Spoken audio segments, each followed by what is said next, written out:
way that I could see them potentially looking to address this as well is that you've got Ohio playing the Weaver, right?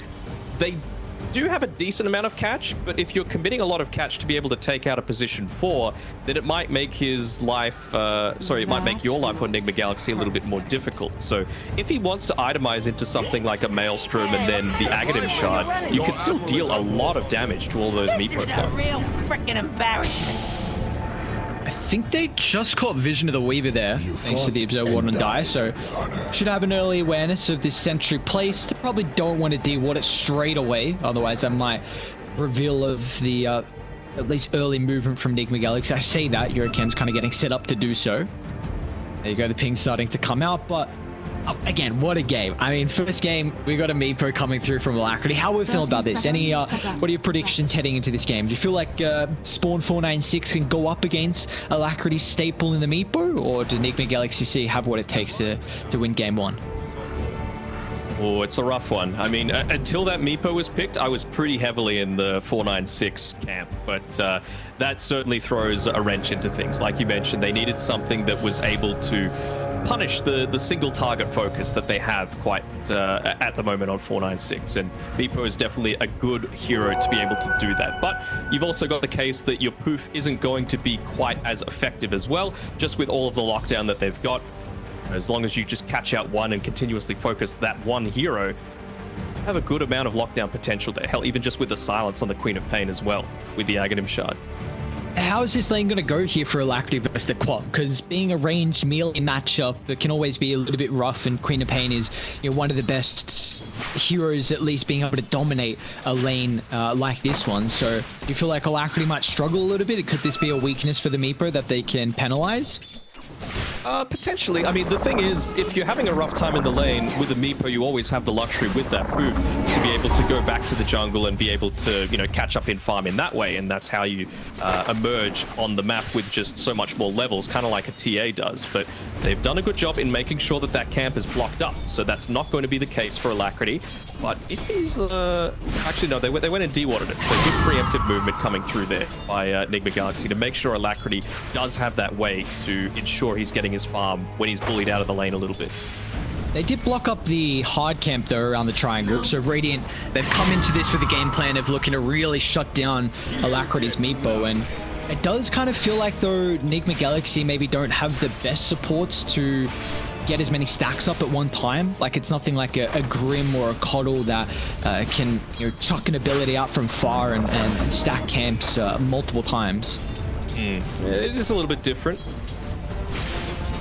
Just want to see how In Your Dream is going to itemize as well. You know, he's going into the double brace. Position 1 Conquer, not the first thing that you see all the time. As speaking up on the top side, we've got Paulson, who's making a little bit of a move here onto red, but good job of making sure a lot of the pressure is taken off of his Conquer, giving him the easiest possible lane that it can.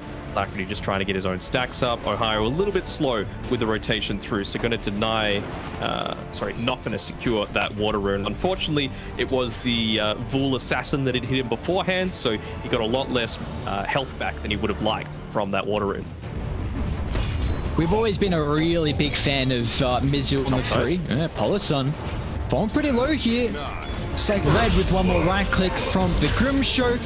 We'll have our first kill of Division 2, the Winter Tour. SPAWN.496 to pick that up. You love to see it. I mean, that's the sort of play that you want to be able to start things off. Again, like 496, for a long time, you know, they were in Division 1 of the first ever season of this new and improved DPC. But ever since then, it just felt like they've kind of been dropping off little by little. They've had players individually go on to have a good performing role in other teams, such as Hustler, now on OB Neon, but unfortunately for them, just as a team, their results haven't really matched up. So to be able to grab that first blood gives a nice little... just to know that you're not the one to give up the first death in this new season. How do we feel like Mizu's able to shine here with the Earthshaker? Because this has been a player that we've been such a fan of when we saw him, you know, come into this position 3 role, and I don't believe we've seen him on the Earthshaker. Like, I know it's been a hero that was only played as a 3 a little bit more at TI, so we haven't had as many opportunities to see Mizu maybe pull it out. But do you feel this could be in his wheelhouse for the heroes that we love to see him on? Potentially. I mean, it doesn't feel like it's quite as active as the heroes that Mizu typically does like to play. You know, like a lot of the time he does make a lot of things happen, but it's with quite big frequency. So, you know, the team fight ability is always there. And then he's able to just go back, you know, maybe farm a couple of camps, but then immediately go back in and team fight. Earthshaker's very different. You know, you've got this huge cooldown ultimate that you're basing your entire game plan around. You're not quite as easily able to farm safely on the map as well. Oftentimes they put Mizu in harm's way just because he's playing a hero like, you know, the Darkseer or the Brewmaster, and they're able to get to safety just through their innate toolkit. But Earthshaker doesn't have that luxury. Does seem like a lane though where both cores are getting a decent amount out of it. Ghost, he's been solo for quite some time. Surprised actually a higher is level 3, because he's been kind of, you know, scurrying around trying to get information down to where AlaCrity's farming. And again, you're just seeing the awareness. So he's gone on a little bit, and that minus armor started to stack up. He's gone into the negatives now, so Ohio to deal a decent amount of damage. Yeah, the reason he got up to level 3 is because he went and put that sentry ward up next to the small camp, so there was an observer ward there, so he got all that solo experience for himself. Playing AlaCrity. Yeah, the job, the ultimate AlaCrity. He might just tick you out. Well, let's see if the extra regen's enough. He goes for the deny. So close. I think 1 point in dagger, honestly. Maybe if with the extra point there might have been enough to tick him out after he tried the deny, but you kill off the Meepo. Unfortunately, you don't get claimed the kill for it though for the Queen of Pain. And bottom lane, they're on top of Ghost too. Ohio's gonna start the swing on over. Maybe a bit of a deterrent here is thinking Alexi happy with trading out the resources early from Ghost, but he's definitely a hero that is pretty survivable with already 3 points and a Vampiric Spirit, so we'll have a lot of regen. I'm liking the fact that Zillone, you know, obviously the couple of points in the Shadow Strike is nice if you're able to get the kill onto AlaCrity, but, you know, clearly he's just wanting to emphasize the Scream of Pain as much as possible. He's going to be looking to get really active throughout the map, just constantly shove these waves in, and even just like he did, steal away some of these camps from the Meepo. Yeah, I was just going to say, like, maybe going for more points in Scream, you could smoke up early, or because we've already seen the Grimstroke try and scout out if there's any stacks as Ghost. Will be okay. Yeah, like the Grimstroke should have been hunting through the jungle, keeping tabs on any stacks there. So maybe this will be an easier time for Sillen just to swing on over and then potentially take them. There's a good amount of damage being put into the mid-tier 1 tower as well, about a quarter of the HP. So happy to be able to grab that when you're pushing line up at this stage isn't quite where it needs to be. Obviously, Red is getting close to that level 6 and it's not going to be around the first siege creep timing, but that'd be a pretty damn good game if you had. Kill Red. In the Dreamers, they do have an Observe Ward at least from Radiant, so looking to put as much pressure on AlaCrity as possible. In the Dreams Force is more of a defensive mode, just get that run buff popping. Now with the rotation for Polyson as well, they'll turn it back around and the Queen of Pain blink on cooldown. Welcome into the end! And that'll cost him his life as AlaCrity 4 points in, the proof is plenty a burst. Need is the second Meepo to be able to get all of that damage out in pretty quick succession, but bottom lane Ghost as well. Yeah. Okay. Yeah, that's what happens. You make such a big rotation to be able to counter the Cop's rotation through, but Ghost is going to be going down the first time. He has the reincarnation, but you always hate having it popped this early on just because it's such a long cooldown. You punish you quite heavily. Do you think about now sending maybe in your dream down bottom and just try and put pressure on the tower, or maybe more put pressure on Ghost? It looks like this catapult wave, you're going to lose it, but knowing reincarnations on cooldown feels like a big window to really limit the farm that Ghost can get. Yeah, for me, if they were able to rotate quickly enough, Mizu, by the way, he's trying Mizu, yeah. Phantom Embrace, not level up for the moment, so Mizu will turn and drop a huge Echo Slam. The damage stacking up on the creeps, and now Yokamp, thanks to the haste, it's there in the nick of time. A beautiful rotation should net themselves 2 kills thanks to a huge ultimate from the Earthshaker. Job 1 is juking through the tree line. There's no way. Okay. I mean, you get the kill on Ghost. You take it. But a little bit of silver linings. Go Bon. Shit, that Tidebringer just clipped him. That would have been such an anticlimax. All right, rotation up top here from AlaCrity. They're just looking to get really aggressive here. I like the fact that Mizu is, you know, not just wanting to sit back and farm. He's wanting to connect constantly together with this Meepo. Make sure, because he is the win condition, right, for the team. So you can't just sit back and be passive. All of these rotations need to be winners for AlaCrity. And so far, outside of one, they have been. Nice little stacks here starting to build up. What do we feel like Radiant can do to really prevent this win condition coming online? Is it maybe the Dragon Knight converting a lot of early towers, a solid blink timing? Does Sillern need to be the huge tempo controllers? We see a lot of from the position 2s. Like, what are the key points here from SPAWN.496? I'd say, honestly, all of the above. The big thing that they need to be playing around next is this 10-minute catapult wave, because Dragon form is 40 seconds off cooldown. It'll hit basically right when the siege creep hits that mid lane. The important part is taking away this jungle from Nigma Galaxy C, because they've got a couple of heroes that are really good at taking it, both the Meepo and the Kunkka. So if you're going to be able to take away a lot of those easy access points, a lot of those easy places where you can TP to try and save if you invade the jungle, then it's going to go a long way towards securing a win. But I think Nigma Galaxy realizing that, you know, they lost the top tower, it's reaching that sort of timing where they could look to make these rotations through. They're taking all the stacks over here. So AlaCrity took the ones inside their own jungle, he's taking the ancient stack now, so at least they'll secure that farm and not have it stolen away from them.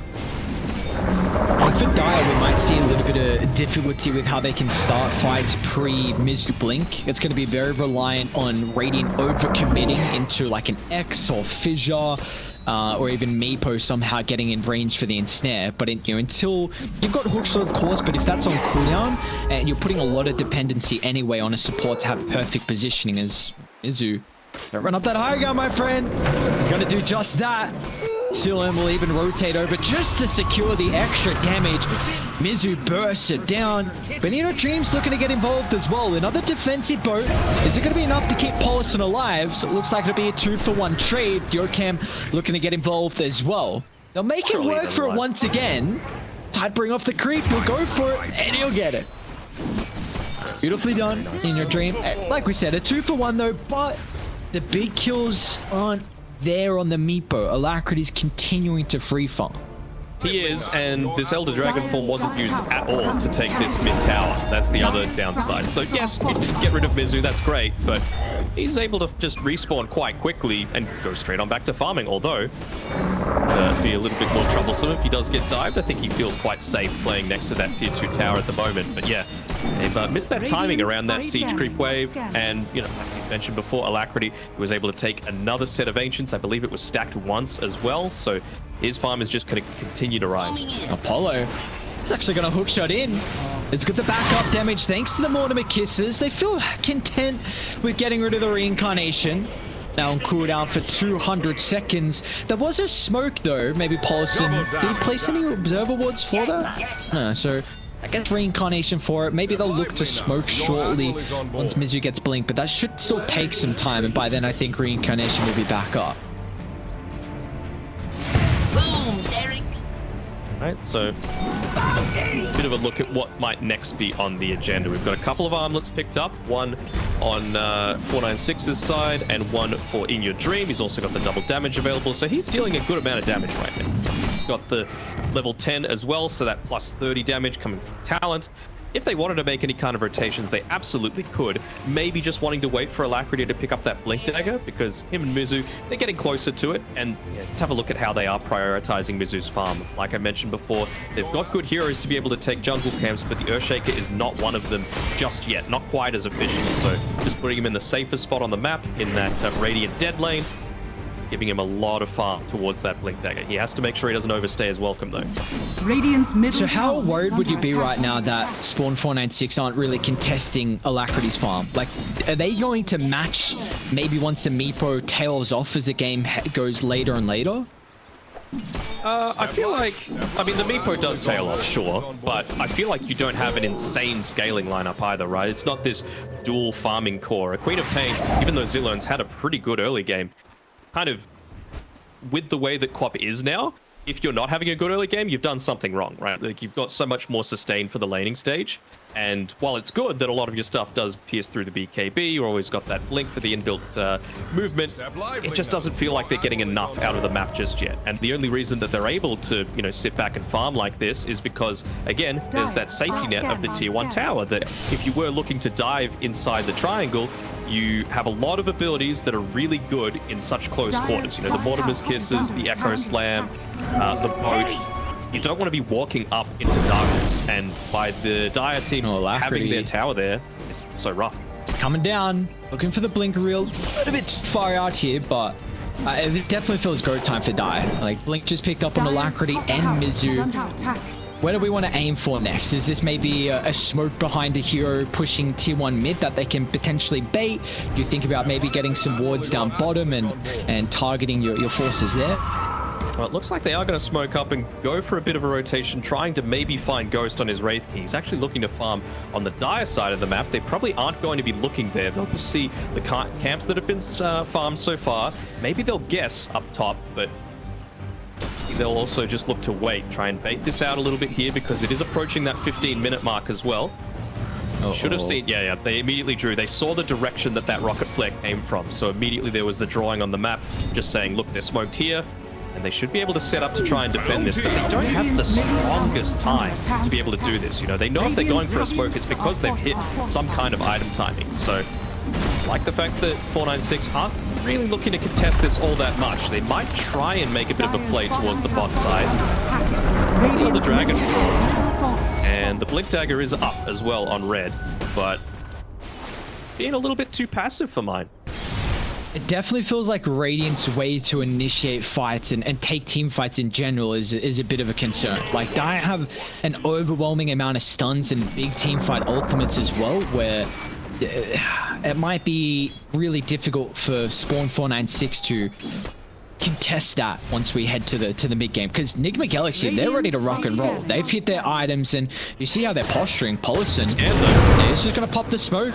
He's got some heroes in the backline as well. Beautiful cogs to place for the boat, dropping down straight on the heads of 2 heroes, and now Mizu over the top. Echo Slam on 4, overwhelming amounts of damage, and the rest of Enigma Galaxy, they're looking for the cleanup crew. AlaCrity prioritizing the Queen of Pain, making sure there's no escape over the backline as well. Snapfire's just gonna put his body on the line to prevent any disengage, but the rest of Enigma Galaxy a little bit slow to connect. So I mean, what was looking like a disastrous start to the fight, it's somehow a 3-for-2 trade. Radiant's middle tower. It's a 3-for-2 trade, but again, there was the Elder Dragon form used, right? So they're still going to be lacking that form of tower push. Ghost TP back, so it's not like you for that Radiant. So obviously that's going to be quite nice against the Meepo, just to take away some of that burst potential. But I mean, it feels a little odd that they were allowed to do that, right? Because you know that they were in the area. And I was just talking about before, like, why they didn't really want to try and invade and take away some of AlaCrity's farm, because it's really scary to be fighting around choke points. We saw what just happened in that narrow little choke point, right? You just clump together, you get a great cogs off, and it just sets up for a fantastic Echo Slam coming through. All things are clicking to the moment, though, for Enigma Galaxy. Still got this tier 1 tower up, and you're against the Dragon Knight, you're against the Wraith King. They're playing into the late game, it looks like you were saying, Ghost building for the Radiance, but this could give a huge window, though, for Enigma Galaxy to take an early Roshan. I mean, Wraith King is definitely not at a stage where he's able to combat that, and if you get an early Aegis, your outer towers just might to really crumble. Maybe they want to take the tier 1 tower on the top side beforehand, just because, you know, you've got some good abilities to impact the team fights. If the supports, for example, do need to buy back, Broke a Fade, just swarm if one of those heroes gets picked off nice and early. So Incoming! Polison, it's got to be on point. Dylan is making them work for it. You see, we haven't really felt too much of the impacts early for the QOP. 1, 2, and 2. Farming up relatively well. Nothing that can compete with the Meepo's farming speed. But he's going to go for a build that AlaCrity actually kind of likes to go here with the Queen of Pain. You know, the early Sunjin Kaya. BKB will, potentially see like the Aghanim Shard at a decent rate. It's not this awkward Queen of Pain that you are really relying on snowballing kills. Yeah, I feel like the Sunjin Kai is just going to be overall quite useful, right? Like it seems like they're avoiding going BKBs for the most part. Like a good item BKB, it seems like for most of them. But the Grimstroke going into the Aghanim Shard next kind of combats that a little bit, right? You've got that somewhat layer of save if the Meepo is going in on top of you. You've also got a ton of healing that's going to be able to get out onto whichever target AlaCrity tries to focus on. Good old Conquer. Love to see it. Just TP back, clear the wave, keep pushing the tower. Ohio is just going to keep the rack going though, and he knows that a Conquer's not able to join this, so the question for him is, well, who's going to punish me? Not a Conquer, so how are they looking to start a team fight outside of that? Especially now that Ghost is they're just going to look to trade. I would say that 496 are probably going to be happy with this though, if they are able to get the tower, that is. Another smoke. Top if they caught out. Ghost under the T2 tower. Double to the reincarnation, still without the radiance completed, so a big power spike that they're lacking at the moment here for the Wraith King. So it's going to try and push it back, but still the perfect fissure placement. Make sure there's no retreat for the Wraith King, and Dragonite as well will lose his life as Enigma Galaxy once again surround the heroes. Yeah, I mean, I like the fact that they were going for that, right? Because, you have to trade if the enemy team's going for your tier 2 Tenai, and this one is higher value because we still haven't had the first Roche outside of now that they're looking to go for. So it would have opened up a big opportunity for them to take it. In the case, though, is that a Echo Slam used just to be able to get the Weaver kill? I don't hate it. It gives away the potential to maybe snipe away the Aegis. I don't know, maybe Mizu's just getting a little bit greedy. And, some of that carry mentality coming back into his mind. Yeah, I hate it as well. I mean, I was just going to highlight that Mizu hasn't really progressed too much with his farm after the blink, but a kill like that is going to help out. And I just got about 2k gold in the bank. Going for a pretty early BKB here. Do you like this on Mizu? Is this just more like a core Earthshaker thing instead of going like an Aghanim Shard for some utility? I think he just wants to make sure he's not completely useless if the Queen of Pain, for example, is able to get back onto him. So you don't want to be able to just pop that and then kind of force the Queen of Pain to choose another target. And by doing that, you've maybe given the rest of your team time to be able to create some space for themselves so that they're not getting burst down. Ghost has finally found this Radiance, but it is 21 minutes in, and you've given a big opportunity for Enigma Galaxy as well. Down bottom, on top of the Queen of Pain, AlaCrity and Mizu. There's the 1-2 punch they can provide across the map. It makes it so difficult for the QOP to be this mobile threat that we see so often. And now as soon as they get that pick off Enigma Galaxy, the awareness that this is a big window where we can just look to occupy a Radiance territory and really minimize how much farm they can get. Yeah, they were wanting to play a little bit more passively, just maybe waiting for those big cooldown ultimates to become available. That's why they only really took the fights around their own objectives. But now that the Echo Slam's only about 30 seconds away, they take away the outpost, and they're looking to just get the siege going with the Meepo. They're also setting up for Ghost. They're starting to follow him. But he doesn't have a game, though. Yeah, still, he's farming okay. You got like 3 heroes consistently chasing across the map, and I'll tell you what, the contrast between Meepo and how safely he's been farming and the Wraith King is just completely night and day.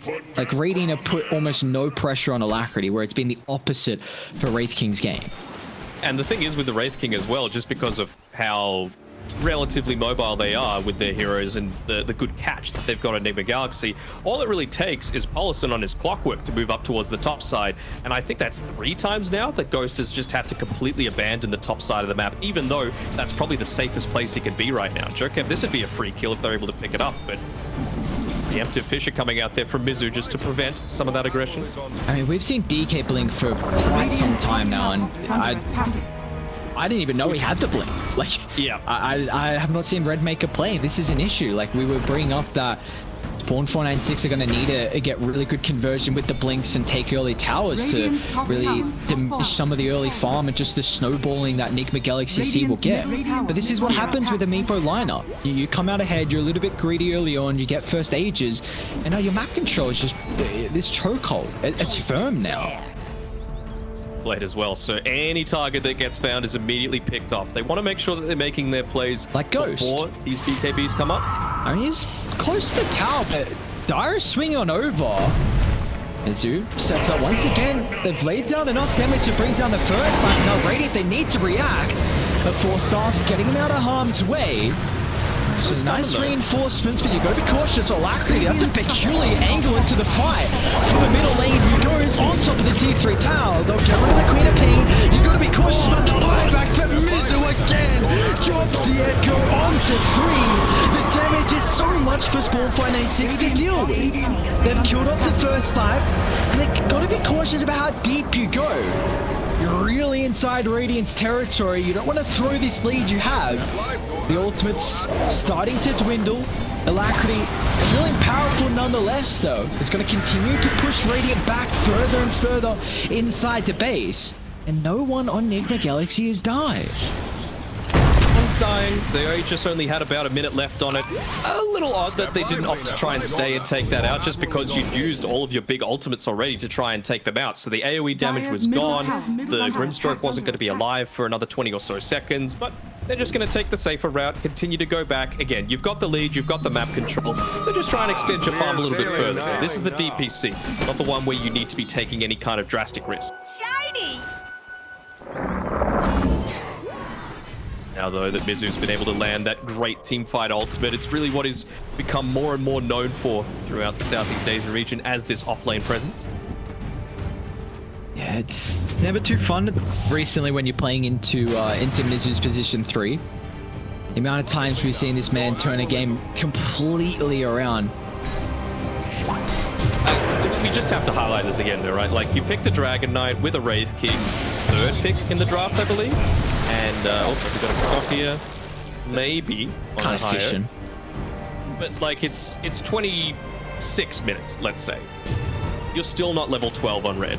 You haven't made any plays happen with that Blink Dagger, and mid and bottom tier 1 towers are still alive. Like, that is not where you want to be right now. At least now he's got level 12, but like, you're so far behind. Trying to get anything that came out of the map. The 4-star Ghost in. Radiant's top tower. One. Still, it's usually a lot of haste though, and they have to force in. Like, using that item aggressively feels so awkward when you really need that replacement out of Cogs or out of like Fissure for the Kisses setup. And how close to BKBs are we? That really feels like maybe that's the one big fight we're waiting here for SPAWN.496. Like, Ghost needs that, QOP needs that. They feel strong though. Look at how they're posturing. I mean, Ghost is in the middle of the map. It'll just evaporate Polison. So 2 kickoffs, signs of life here from Radiant. They're going to X-drag you back though, so Ghost is still in no man's land at the moment. Playing around with the reincarnation possibility, keeping Enigma Galaxy on their toes. Super close to their BKBs though, right? They're basically like one component on all of the DK, QOP, and Wraith King. So, I don't know. Feels a little bit difficult for mine for them to try and come back into this still. Look at that. A BKB on the position 5 Clockwork. He's so farm. How is he so farm? He's 71. How's he got 71 last hits actually? He did max out Flare first, yeah. And probably the skeletons as well. I have seen him get a couple of nice little bounties from the shovel. It's got Philosopher's Stone too.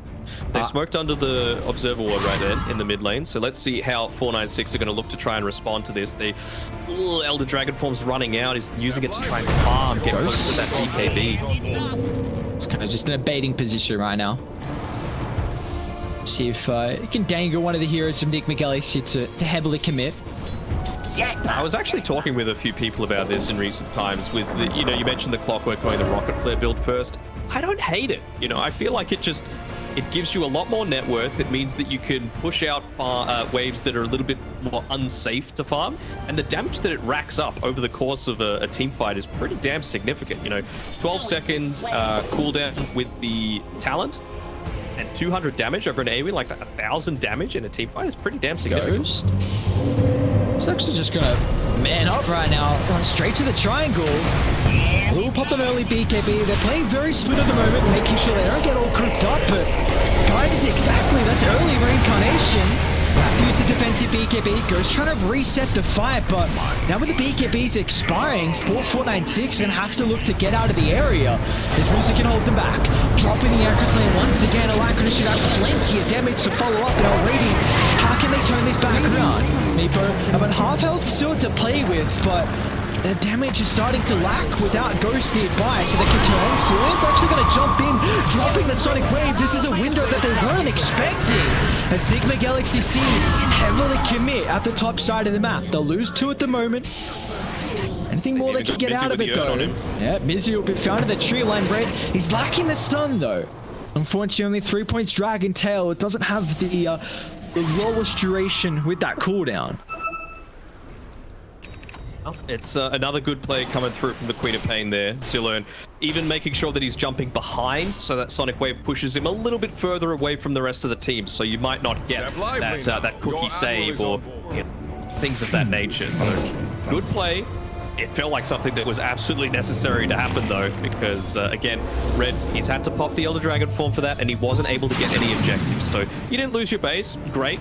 But now you need to actually do something with it. It's going to get them a lot closer towards those BKBs. You would have to think that after they secure some of these neutral items and wait for their cooldowns to become available again, that's when 496 are going to make their real move. Because if they don't, this game feels like it's in the arms of Nigma Galaxy. It does feel like, though, like we've seen SPAWN.496 get a couple of pickups in the past couple of fights that they've shown.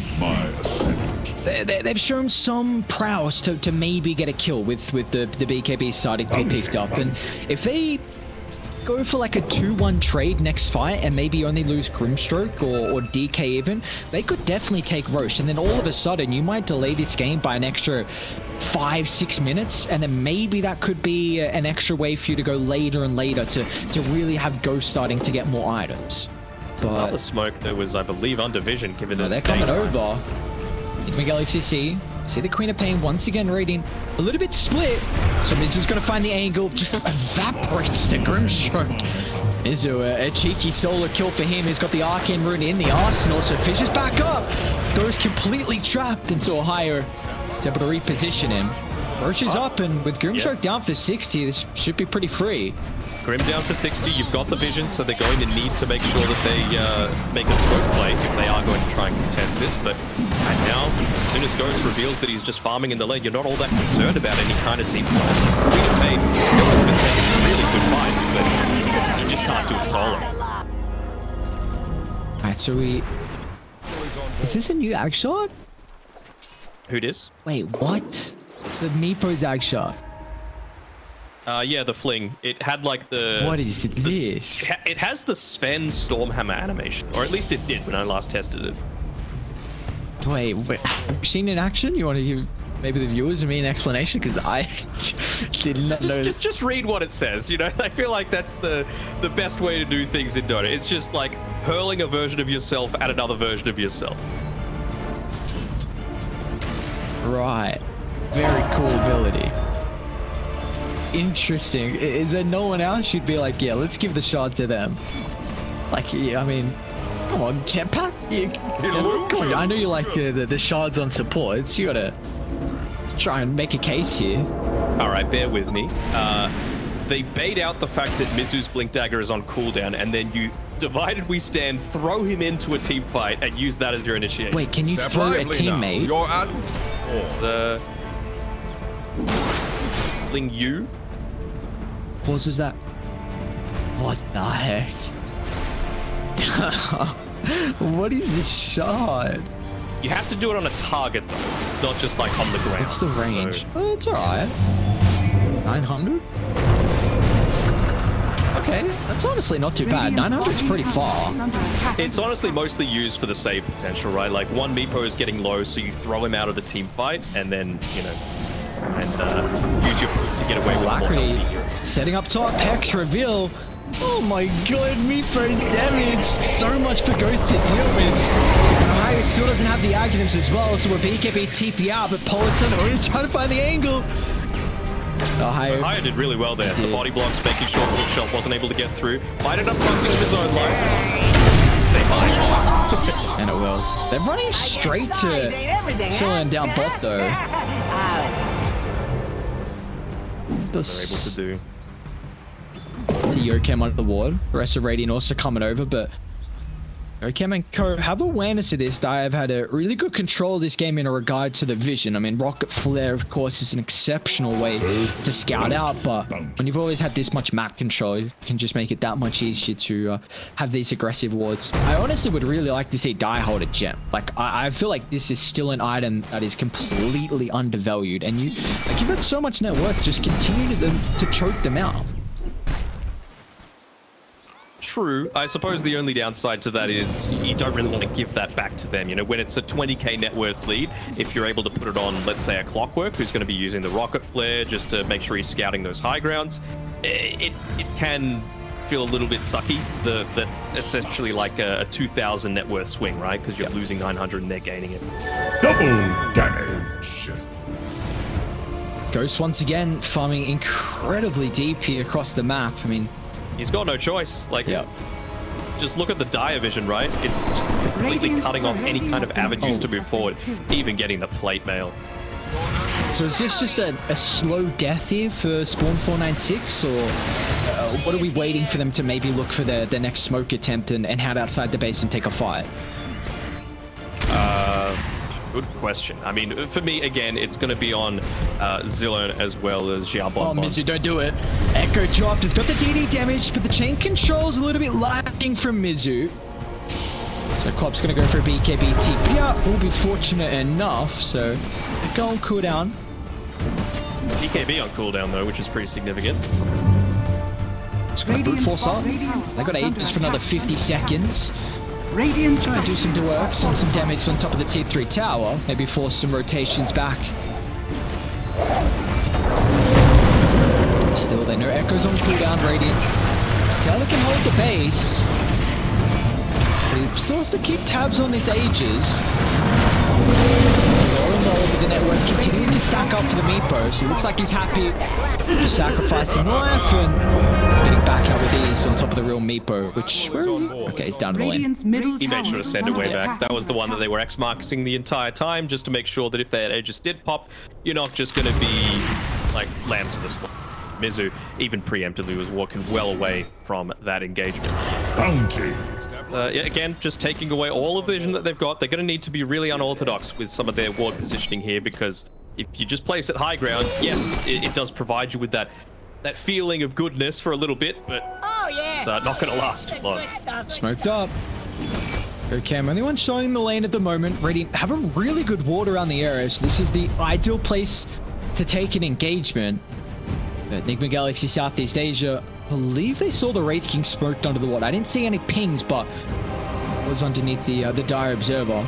I think I really just want to see Radiant, like, that's what I'd want them to do. Like, take fights continuously around your own vision, because now, like you just said, like, you get a little bit of a good feeling when you drop the ward on the high ground, but it's going to be dewarded in a minute. So you have to get usage out of it if you're going to play that much of an obvious observer. Yeah, you got to protect the vision as much as possible. Oh. Maybe it's just a case of, look, we just need to try and buy time just for that little bit extra. I mean, the plate mail is going to be available on Wraith King's courier again in 10 seconds. He's got enough gold to be able to buy the remaining components of it. Maybe he wants level 20 as well, but it actually could be pretty significant. The cleave against the Meepo might be the extra little bit that they need to be able to take him down. Not a fan of Ohio just walking in here. You got to give all of that experience over to Ghost. Still falling really behind on the Aghanims too. Could be such a key item, because Dire have been pretty off the back of a lot of their bursts through the Echo. Mizu doesn't go for that Echo Slam, does he? Maybe the case though. Illusion! Mizu? Oh, he blinks away just in time. Mizu's He'll get the reactions. BKB if he needs to, and he can also walk across the fissure. Let's remember that. I was just gonna say, have Radiant got a spider leg? That's what I was looking for now, but unfortunately, not as fortunate. Some of their neutral items. I mean, we've seen how these fissures can really put a dent in how they're looking to set up their formation in their team fights. You have some items are starting to be picked up, aren't they, though? Yeah, AC complete, cleave talent online. Sonic Wave, I guess, available. And of course, Grimstroke with the Ink-Swell, it does a lot. Like, you need to make sure that this is on top of... I would honestly put it on the QOP. I would put it on Zillern and just get him to blink right on in. It's only a 5.3 seconds cooldown on the blink. You're going to have the BKB. You're going to have the extra armor coming through from the Assault Cuirass. So you're not going to be in too much danger of dying. Plus the fact that you know that you're going to have the healing component coming through from that Grimstroke Aghanim Shard. We've got an Octarine core on Grim here.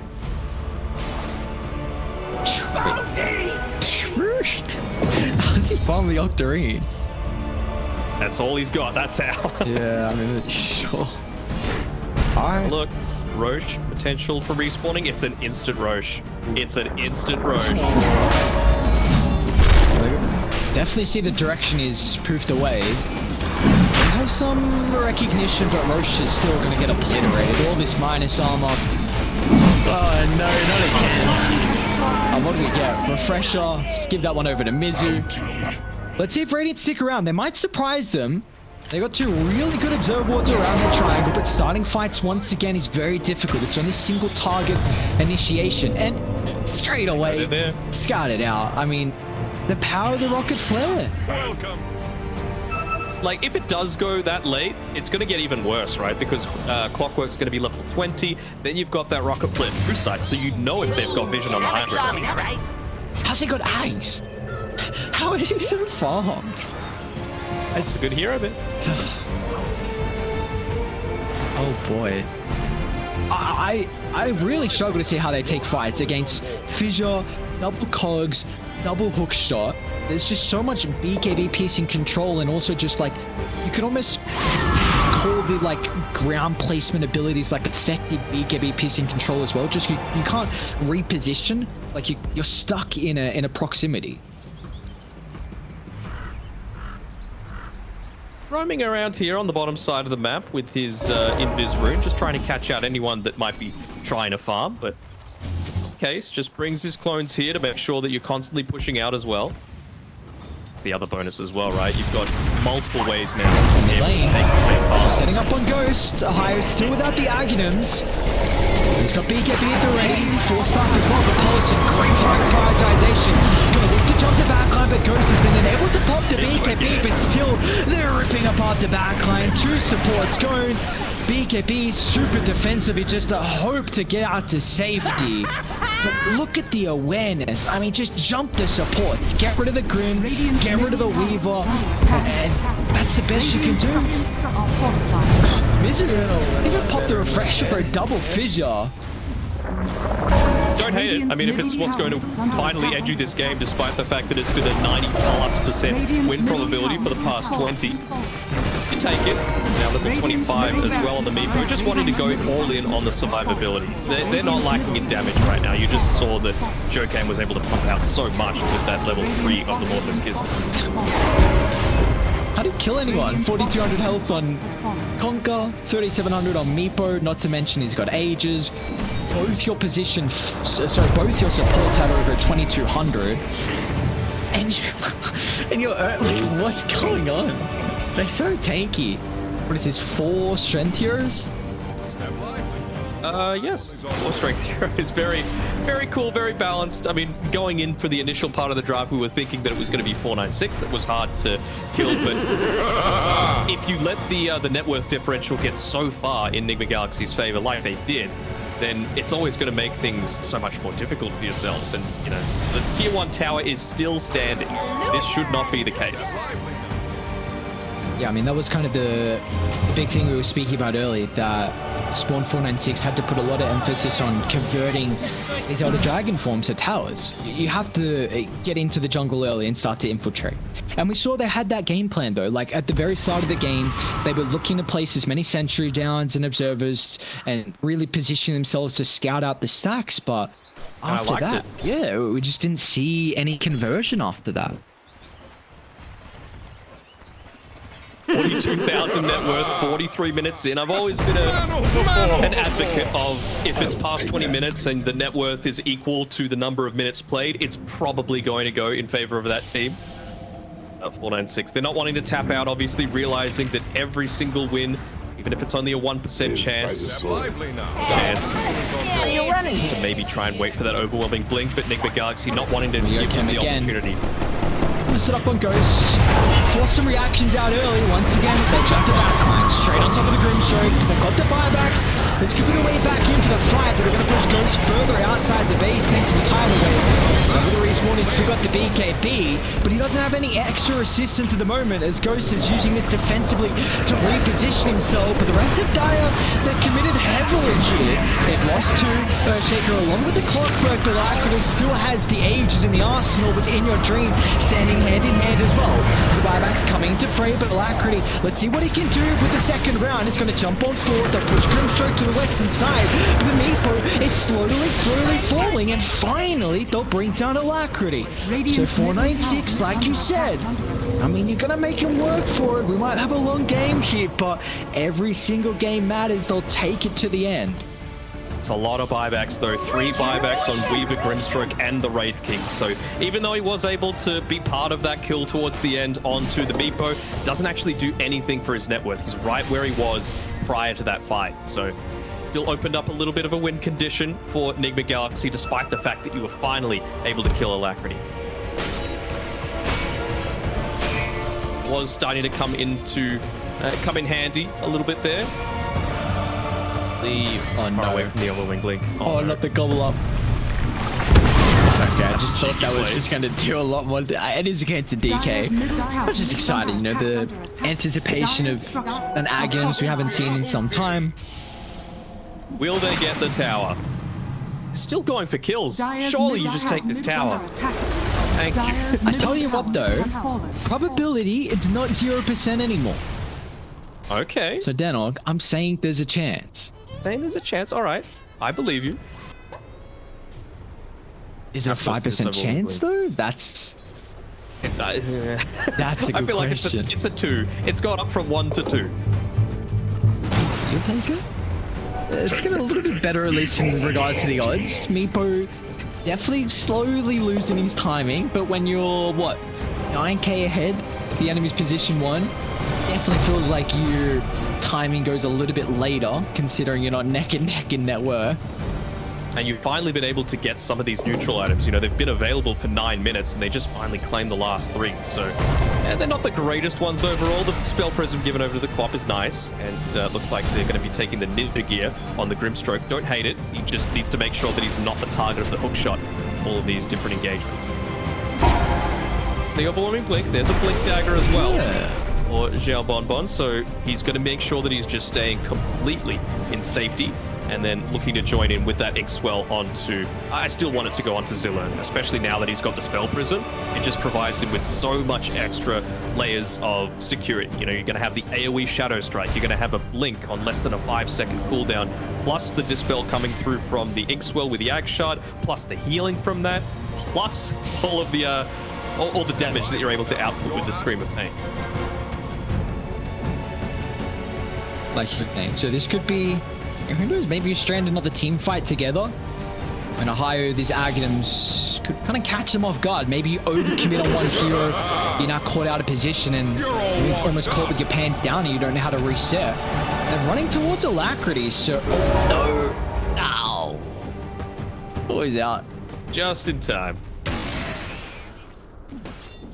I mean, the base is getting pushed, and no one's defending it, so they kind of know, although Mizu fucking pretty damn bravely up into their base, considering he doesn't have buyback. Say hello to my lesser friends. Well, Mizu's even got a refresher. Any next items we see getting picked up for Dire, surely? AlaCrity's got a double Skadi. Very cool, very cool. Just all about the stats, man. Out loud, this is Selling those Dragon Lances, not needed. But they gave him the Philosopher's Stone. Interesting. Surely there's another item. Does he need more net worth? My guy is cruising up top. I mean, he was holding a piece for the longest time. Was he so- actually? Yeah. 6 stats, baby. It's so important. What else would you take, honestly? Not much. Hey, alright, Radiant, they're smoked out. Maybe you'll take Yokam. Residar a little bit disconnected here from the Snapfire, but he's goddamn tanky and he's got some survivability items too. But 80 seconds without the Snapfire. Learn up onto the high ground. He's acting like a bit of an observer ward right now. Unfortunately, for 496, they're not going to be lucky enough to get that instant Roche respawn. In it away. They're actually going for a bit of a reverse wraparound here. Oh, Ohio's going to lead the charge. He's really vital to the lineup at the moment with the Aghanim's. AlaCrity trying to prioritize him as well with the security. Further to positioning from Ohio, but now they're straight on top of AlaCrity too. The AoE damage starting to rack up. With the help of the Brum buff, isn't enough to keep the Meepo alive. They're trying to target him, but the E-Blade not enough. Meepo's gone, but a buyback looking to rejoin the fight as Mizu drops the slam, jumping over the top on the Wraith King. Double the first five, AlaCrity back in the fray as well, but it looks like this time Enigma Galaxy Southeast Asia will clean up the team fight as they're looking to catch up the stragglers as Ghost down to the northern side, Queen of Pain on the high ground as well. Pop's able to make it out to safety, but the buyback's coming back into the play. But Pomerson, perfect use of the reposition will give no opportunity for Ghost to turn it back around, and the Grimstroke will also be killed off in front of the Roche pit. He has to be a little bit careful there. The slam nearly ended up killing him, but again, Roche respawns just as they win the team fight. It's a few buybacks, but again, if AlaCrity is able to grab this Aegis, he's totally happy with that kind of trade happening. Dream being one to grab the Aghanim's Blessing, and they should be able to just walk it down and end this game, considering the buybacks previously used in that the old fight. Is he going right through? In Dream, have it queued up. Let's go pick it up. Nice. All right. Nice. Just wants to end the game real quick. And you know Ghost doesn't have buybacks, so well, this is looking like a bit of a GG right here. Actually, crazy things. He's just blocking off the base here, Mizu. Not wanting anyone to even attempt to try and defend this. Come on, lads, I believe. Come on, let's go. One last attempt. Oh no, the Galaxy, Southeast Asia will kick